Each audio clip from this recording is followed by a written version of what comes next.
오늘 우리는 이 본문을 통해서 우리가 가지고 있는 한계가 뭔가를 좀 보고자 합니다. 우리가 할 수 있는 것, 어디까지가 우리의 한계인가. 신앙생활을 하면서 자신의 분량을 아는 것은 매우 중요합니다. 우리가 해가 되고 싶다고 해서 우리가 세상을 비추기 어렵죠. 또 우리가 달이 되고 싶다고 해서 달처럼 밤새도록 세상을 비출 수가 없습니다. 각자만의 영광이 있는 것인데 로마서 12장에도 보면 우리가 세상에서 예배자로 이웃들을 사랑하고 성도들을 섬기며 사랑하기 위해서는 먼저 자신의 믿음의 분량을 알아야 된다고 얘기하고 있습니다. 그러니까 자신이 할 수 있는 분량을 모르면 지나치게 하거나 혹은 모자라게 할 수 있는 거죠. 오늘은 이제 이 한계입니다. 현재 우리나라의 개인 빚이 1인당 한 3천만 원 정도 된다고 그럽니다. 그러니까 4인 가족이면 한 1억 2천이 집집마다 다 빚입니다. 거기에는 이제 전셋값은 제외가 된 건데, 만약에 이제 전세비나 주택 구입비까지 포함하면 1인당 5천만 원이 빚이라고 합니다. 그러니까 4명이 아이들과 사는 집 4명은 2억의 빚을 지고 사는 것이 이제 대한민국의 현실입니다. 빚을 낸다라고 하는 것은 이것은 이 시대가 살아가고 있는 하나의 유행입니다. 왜냐하면 남들도 다 그렇게 하고 있기 때문에.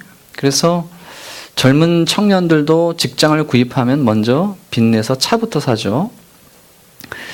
빚부터 지고 이제 시작을 하는데 이것이 참 어떤 하나의 사조라고 봐서 이건 자본주의 시대가 가지고 있는 치명적인 문제입니다. 사실 굉장히 무서운 일인데요.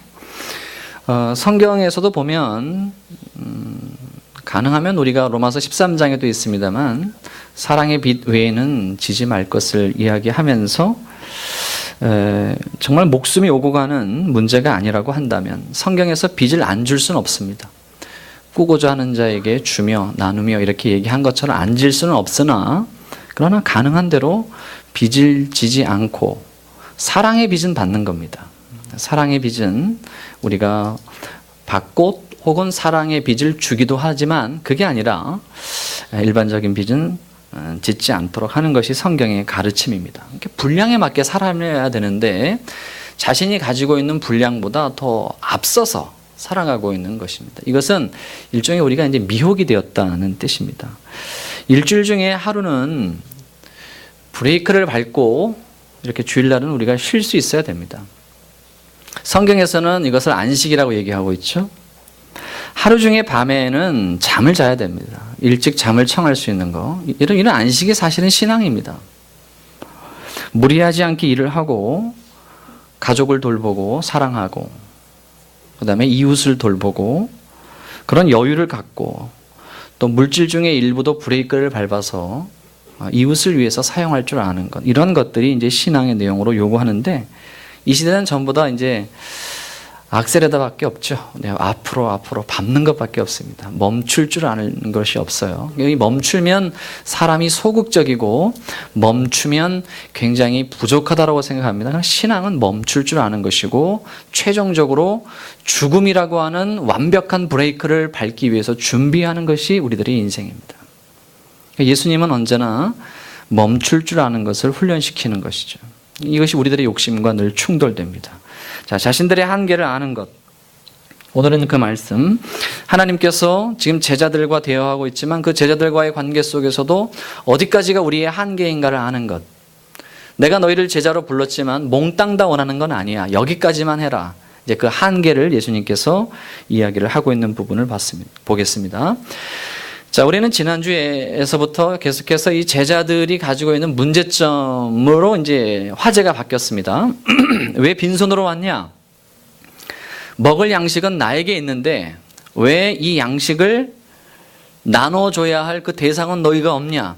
너희는 왜 사마리아 땅에 들어가서 먹을 것만 가지고 왔지? 왜 사람들은 그들을 나에게로 데리고 오지 않았냐? 로 지난주에 책명을 받았습니다. 그 이유는 너희는 사람들을 차별한다는 거죠. 예수님을 믿을 만한 사람과 예수님을 믿을 수 없는 사람으로 차별을 하고 있구나. 누가 죄인이냐? 누가 의인이냐? 죄인과 의인이라는 게 도대체 뭐냐? 너희는 의인이고 사마리아인들은 죄인이냐? 아니다. 우리 모두가 다 죄인 아니냐? 이런 내용으로 우리가 지난주에 내용을 봤습니다. 오늘은 계속해서 예수님을 소개하는 제자들의 그 중심에 대해서 보겠습니다. 35절. 너희는 넉 달이 지나야 추수할 때가 이르겠다 하지 아니하느냐. 그러나 나는 너희에게 이르노니 너희 눈을 들어 밭을 보라. 희어져 추수하게 되었도다. 그러니까 우리가 생각하는 예상 밖에 이미 추수하여 익은 열매들이 밭에 가득하다. 그러니까 우리들이 가지고 있는 눈이 변해야 된다라고 이렇게 이야기를 하는 겁니다. 여러 번 말씀드렸습니다만 여러분, 세상에 우연은 없습니다. 세상에 우연은 없습니다. 우연히 사마리 땅에 간 것이 아닙니다. 여러분이 직장에 가시면 여러분 옆에 누가 앉습니까? 그 우연이 아닙니다. 여러분 앞에 누가 앉습니까? 여러분들이 직장 생활하면서 주로 어떤 사람과 만납니까? 그 우연이 아닙니다. 눈을 들어 그 영혼을 보십시오. 이미 추수하게 되어져 있는 절망의 나락 속에서 지푸라기도 잡고 싶어서 나에게 손 내밀어 줄 목자와 같은 손을 기다리는 자들이 벼랑 끝에 매달려서 헤매는 이들이 지천에 깔려 있다는 사실입니다.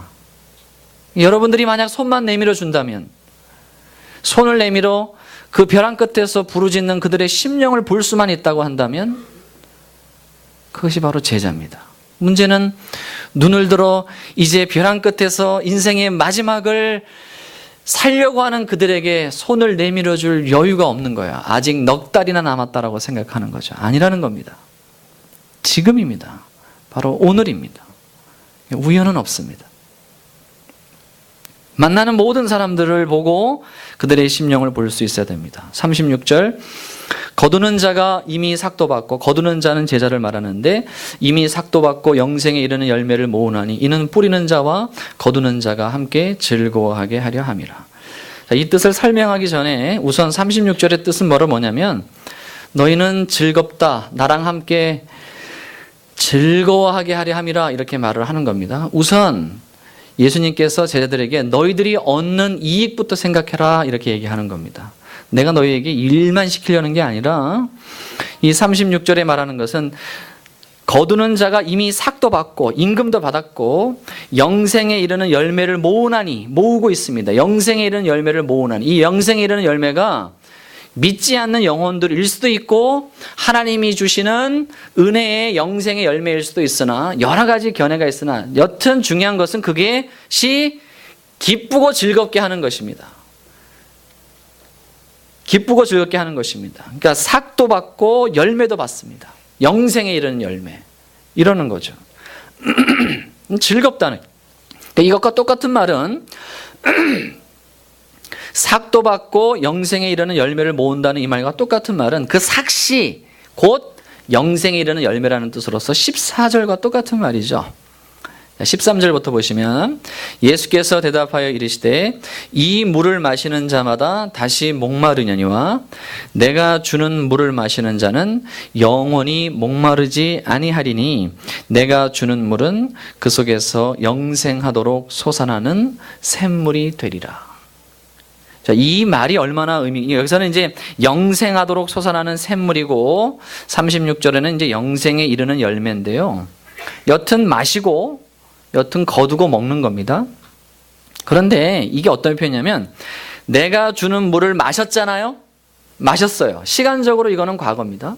그런데 그 물이 한 번 마시는 거로 끝이 아니라 그 마셨던 물이 내 몸속에 들어가서 샘물입니다. 이것은 샘물, 지하수가 아니라 속에서부터 솟아나는 샘물인데, 그 영생의 샘물이 먹었던 그 물이 지금도 솟아나요. 지금도 여러분의 심령 속에, 예수님을 믿는 심령 속에 지금도 그 영생의 샘물이 솟아나고 있는 중입니다. 그리고 앞으로도 그 영생의 물이 계속해서 솟아나게 될 겁니다. 여기에는 과거도 들어가 있고 현재도 들어가 있고 미래도 들어가 있는 거예요. 마셨고 솟아나고 있고 솟아나게 될 것이다. 이렇게 얘기를 하는 겁니다. 신비한 거죠. 36절도 마찬가지입니다. 내용은 다 현재로 다 기록되어 있는데 뭐냐면 임금을 받았고 임금을 받고 있고 임금을 받을 것이다. 영생의 열매를 거뒀고 영생의 열매를 거두고 영생의 열매를 거두게 될 것이다. 이런 뜻으로 다 포함되어 있는 거예요. 이 안에는. 지속적인 하나님의 은혜와 그 은총이 계속해서 우리들의 마음과 심령 속에 그 배에서 생수의 강이 흘러넘치는 거예요. 이런 영어 단어는 쓰면은 뭐 잘난 척 하는 게 아니겠죠. I'm so happy. 우리 Happy birthday to you는 다 할 줄 아니까? I'm so happy. 너무나 즐거운 거예요. 기쁜 거예요. 그거 얘기하고 있는 거예요. 기뻤다가 아니라 지금도 기뻐요. 앞으로도 기뻐요. 우리들이 가지고 있는 이 하나님의 은혜가 피조세계 밖에서 밀고 들어온 예수 그리스도의 그 생명의 은혜가 우리 안에 들어와 계속해서 터져나오는 거예요. 오늘 새벽에 봤습니다만 세상이 가지고 있는 곡식과 그 새 포도주의 풍성함과 비교할 수 없는 내 마음의 기쁨이 가득한 거예요. 늘 할렐루야를 외치는 거죠. 미친 사람처럼. 기쁜 거예요.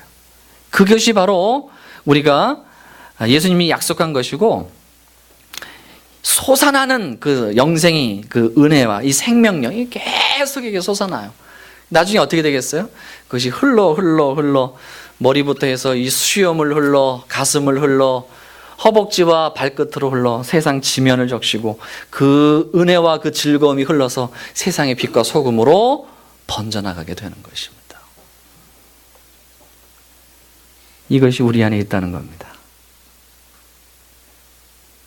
이것이 우리 안에 있다는 겁니다. 이 즐거움에 참여하게 했다는 것이죠.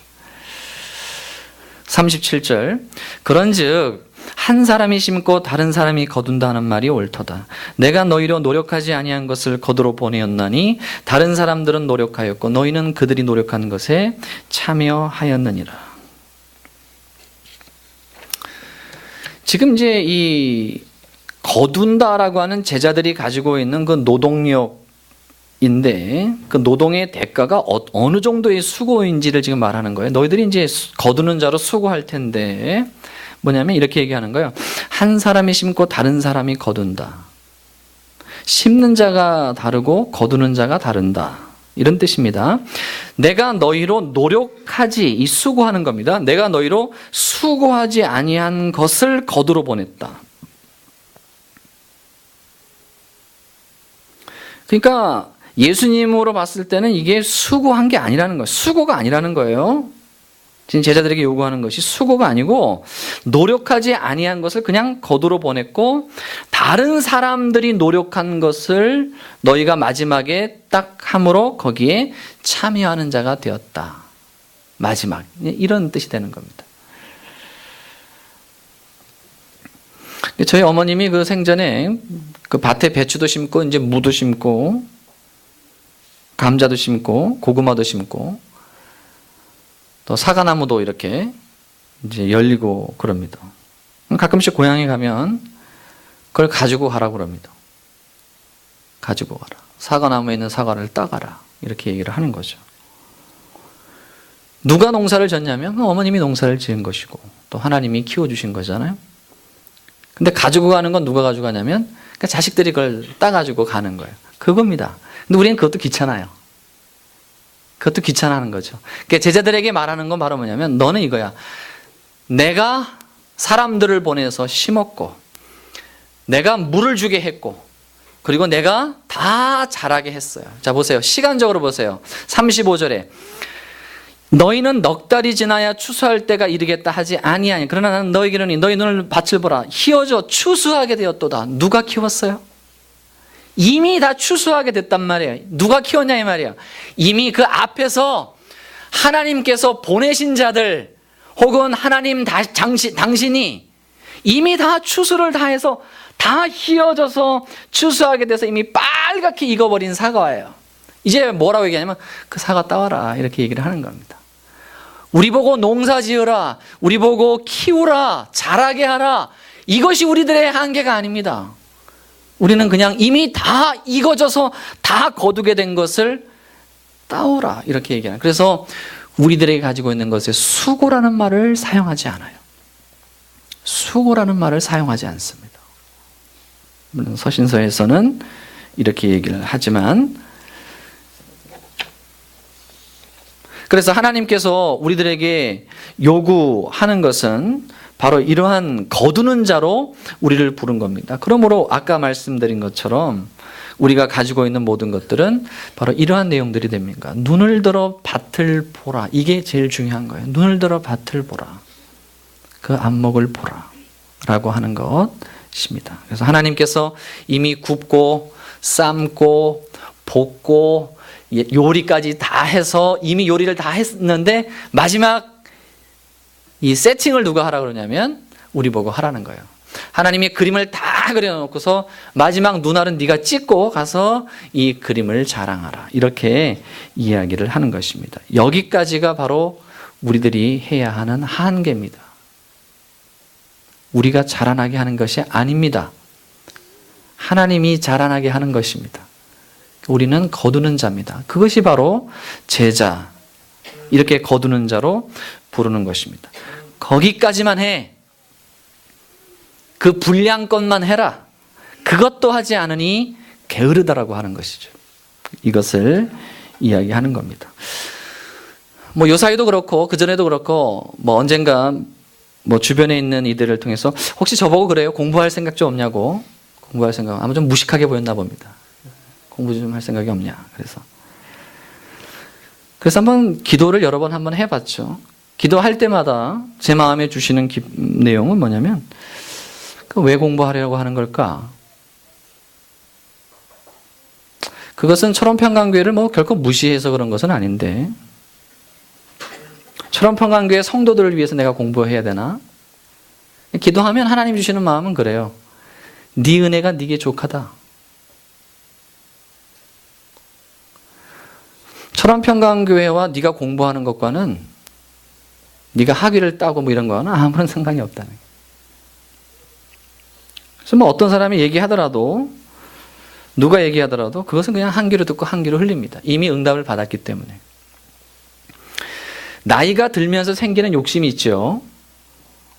그것은 무엇인가 내 이름을 세상에 남기고 싶은 욕심이 있습니다. 그럼 목사들도 마찬가지입니다. 신앙적인 그 무언가를 세상에 남기고 싶은 욕심이 있고 질적인 것보다는 양적인 그 무언가 영향을 미치고 싶은 그런 욕심들이 있습니다. 요한일서에 나오는 이생의 자랑입니다. 내가 죽었을 때 장례식에 화환이 이런 화환들이 섰으면 좋겠고 옛날로 말하면 이런 깃발들이 섰으면 좋겠다 라고 하는 욕심이 노욕입니다. 청년의 때에는 여자에 대한 욕심이 있고 중장년의 때는 돈에 대한 욕심이 있고 노년이 되면서 이 명예욕이 있습니다. 하나님이 저에게 주신 분량은 저의 한계는 철원평강교회를 위해서 사는 겁니다. 저에게는 그것도 지금 제대로 못하고 있는데 그게 저에게 준 분량입니다. 그 분량과 그 분수를 알고 그 안에서 내 자리를 지키며 최선을 다하며 살아가는 것이 그게 하나님이 저를 부르신 이유입니다. 하나님께서 저를 새끼손가락으로 불렀으면 엄지가 되려고 하는 것이 아니라 새끼손가락으로 최선을 다하여 살아가는 것이 하나님이 원하는 것이죠.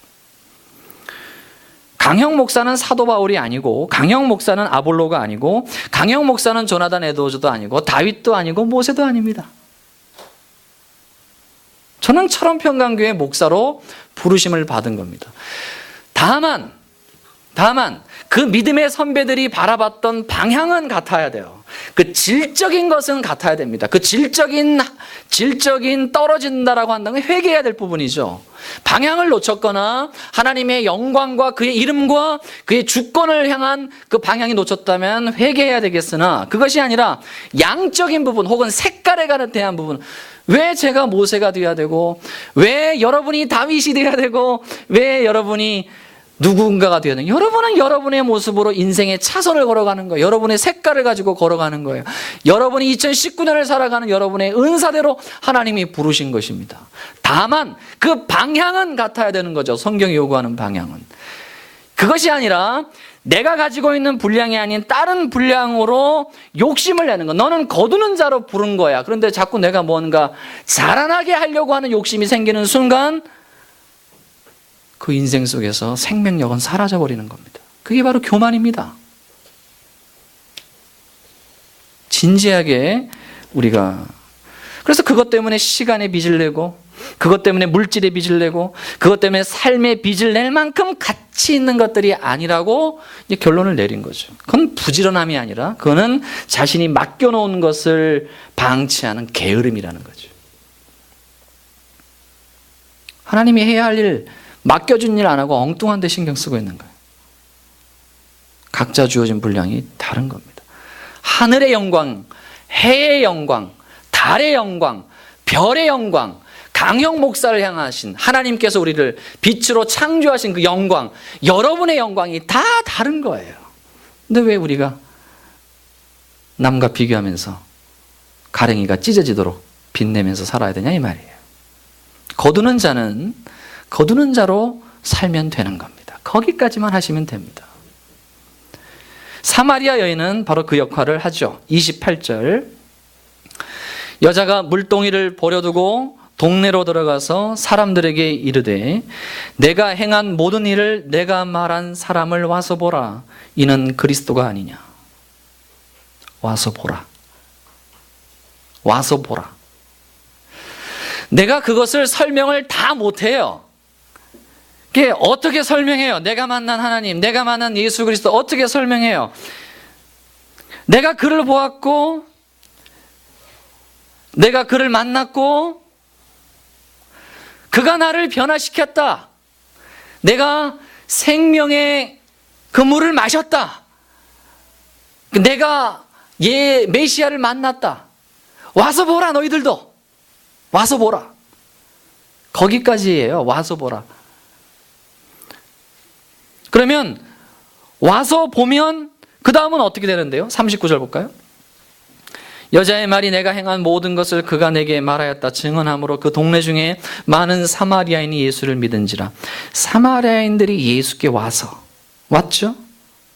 사마리아인들이 예수께 와서 자기들과 함께 유하시기를 청하니 거기서 이틀을 유하심에 예수의 말씀으로 말미암아 믿는 자가 더욱 많아 그 여자에게 말하되 이제 우리가 믿는 것은 네 말로 인함이 아니니 이는 우리가 친히 듣고 그가 참으로 세상의 구주신 줄 알미라 하였더라. 자, 이 사마리아 여인이 가지고 있는 역할은 어디까지냐면 이거예요. 와서 보라.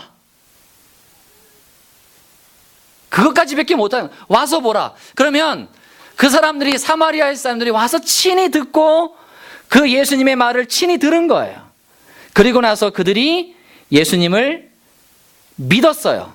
자, 39절에 그 동네에 많은 사마리아인이 예수를 믿었죠? 근데 그 믿음과 그 다음의 믿음이 조금 차이가 있어요. 41절에 예수의 직접적인 말씀으로 말미암아 믿는 자가 더욱 많았죠? 근데 그들이 이렇게 고백하여 42절에 그 여자가 말하되 이제 우리가 믿는 것은 네 말로 인함이 아니 우리가 친히 듣고 그가 참으로 세상의 구주신 줄 알미라. 랍비가 아니구나. 선지자가 아니구나. 그는 세상의 구주이구나. 로 믿은 거예요. 더 깊어지고 더 분명해진 예수 그리스도를 고백한 거예요. 처음에 혹시 믿었던 이 예수 그리스도를 똑같이 이 여인처럼 내 경제적인 것을 해결해 준 예수, 내가 가지고 있는 어려운 문제를 해결해 줄 수 있는 예수로 혹시 알았을지 몰라요. 근데 그게 아니라 나의 구주로 고백하게 한 거예요. 와서 보라. 여인의 역할은 거기까지예요. 그리고 그 여인의 역할에 대하여 어떻게 보면 자존심 상하는 말을 들을 수 있어요. 42절에 그 여자에게 말하되 이제 우리가 믿는 것은 네 말로 인함이 아니라 우리가 친히 듣고, 이렇게 얘기를 하는 거예요. 네 말 때문이 아니라는 겁니다. 우리는 하나님께로 인도하는 자들이고 예수 그리스도에게로 인도하는 자들이지 여러분이 예수를 믿게 하는 사람들이 아닙니다. 하나님이 요구하는 건 그거예요.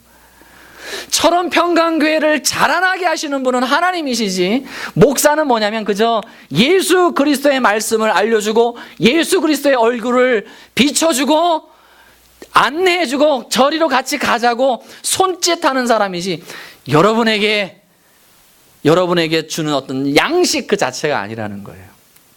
나눠주는 자에 불과한 것이죠. 거기까지입니다. 이 부분에 대해서 게을리하는 것은 어쩔 수가 없어요. 그건 본인의 책임이에요. 그러나 이 부분에 우리가 최선을 다했음에도 불구하고 자라나지 않아요. 그건 제 책임이 아니에요.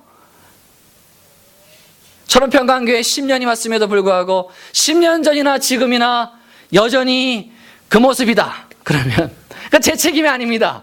제가 만약에 게을리했다면 그건 제 책임이고, 하나님이 하시는 일이기 때문에 거룩한 무책임일 수도 있습니다. 요한복음 1장 가볼까요? 요한복음 1장 43절.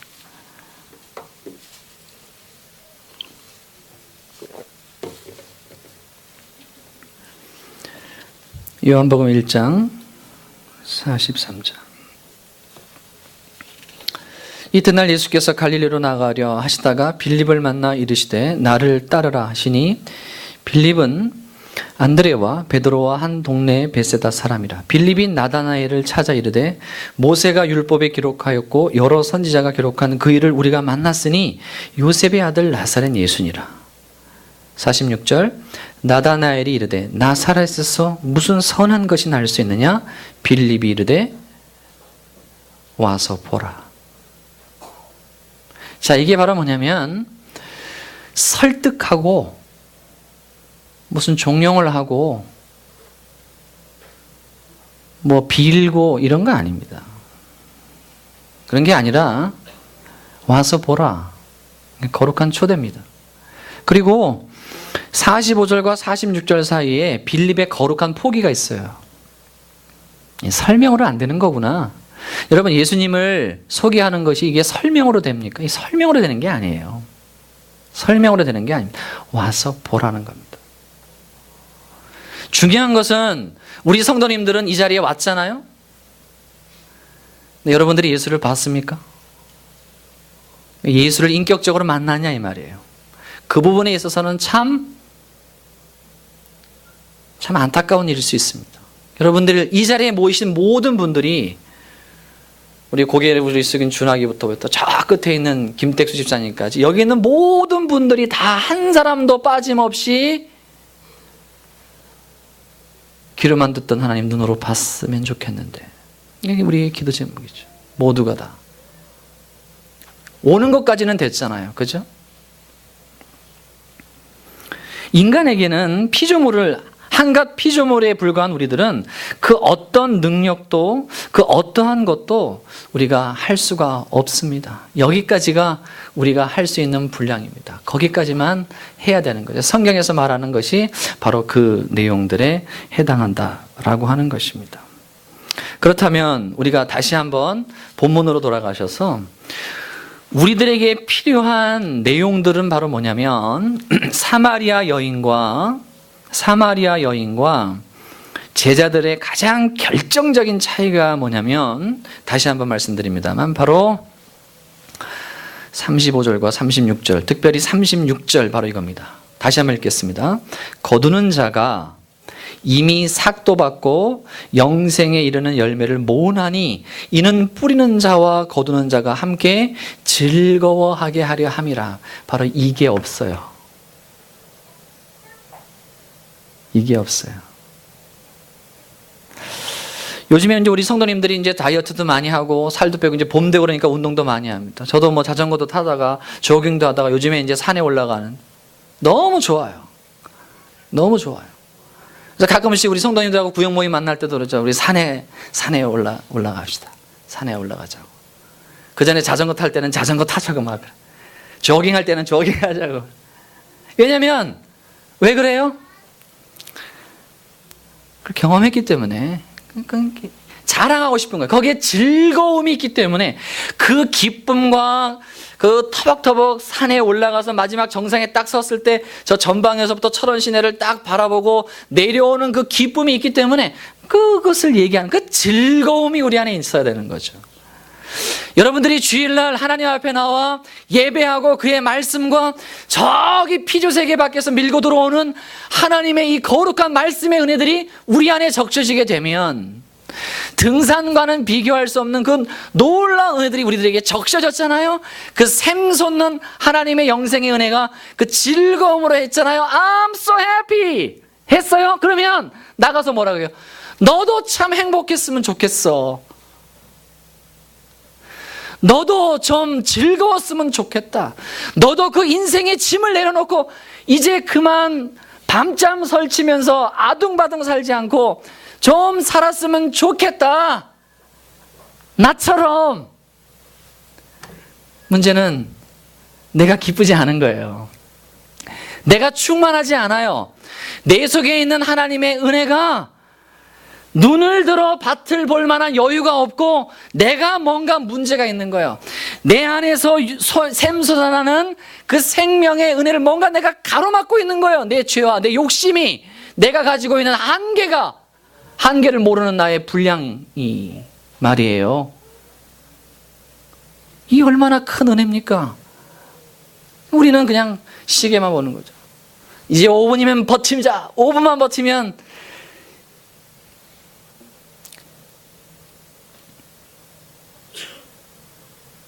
순간적으로 암산했습니다.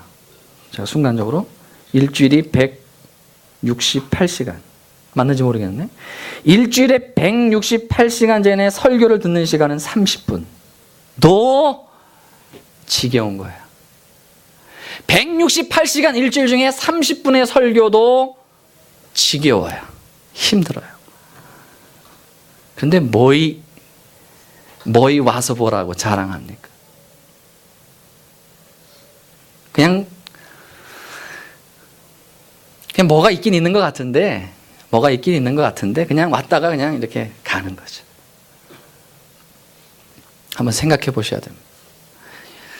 여러분들이 만약 즐겁다면, 이 생명의 말씀과 생명의 양식과 샘솟는 것이 있다면 여러분들은 반드시 일주일 중에 이 성경을 뒤져봤을 것이고, 그리고 이 하나님 앞에 나아가 기도했을 것이고, 여기에서 솟아나는 하나님의 은혜 속에 갈급함으로 사슴이 시냇물을 찾듯이 여기에 몰두하려고 했을 것, 찾았을 것입니다. 일주일에 30분 설교로 일주일을 버틴다고요? 그거는 불가한 것입니다. 우리는 뭔가 문제가 있는 거예요. 여러분, 회개하셔야 됩니다. 우리 안에 생명력이 없습니다. 우리 안에 즐거움이 없습니다. 그러니 짐입니다. 와서 보라라고 하는 이 짐, 어떻게 생각하냐면 우리는 이렇게 해석해요. 목사님이 지금 전도해서 교회 숫자 채우라는 뜻이구나. 영업하고 장사꾼의 얘기로 들어요. 이게 지금 죽어가는 한 영혼을 살려내고 벼랑 끝에서 울부짖는 그 영혼을 향하여 우리가 어떤 마음을 가져야 된다라고 하는 그 내용을 장사꾼의 가지고 있는 그것으로 얘기해요. 죄송합니다. 장사꾼이라 그래서 기업의 논리로밖에는 접근을 못하는 거예요. 아닙니다. 아닙니다. 그게 아니에요. 한 영혼의 생명에 대한 우리들의 마음의 자세가 되는 거예요. 과연 우리가 내 옆에 있는 한 지체의 그 생명의 그 영혼들의 가치와 천하보다 귀한 그 영혼들을 보고 있냐 이 말이에요. 말씀을 맺겠습니다. 우리 안에 생명이 태어나는 경험을 했고요. 그리고 그 태어나는 경험은 끝난 것이 아니라 계속해서 영생하도록 솟아나는 샘물이 되고 있습니다. 이 안에 생명입니다. 이것은 영원한 것입니다. 하나님에게 속한 것, 영원한 것입니다. 문제는 내가 과연 충만한가? 내가 과연 충만한가? 한번 보셔야 됩니다. 내가 과연 하나님의 은혜가 충만하고 그 은혜가 넘치는가? 그 영광이 벅참으로 흘러내는가? 그 거룩의 공체가 하나님의 얼굴에서부터 내려오는 그 빛 때문에 내가 과연 감격하고 있는가? 이 부분을 한번 점검해 보셔서 나는 오늘 이것을 마셨는가? 이것을 먹었는가? 돌아보셔서 와보라! 너희도 이 기쁨의 생명의 물을 마셔라로 나아갈 수 있는 충만한 여러분의 생애가 되시기를 주님의 이름으로 축원을 드리겠습니다. 하나님의 부흥이, 하나님의 충만이, 하나님의 은혜가 우리 공동체 속에 거하게 하여 주옵소서. 예수님 이름으로 기도합니다. 아멘.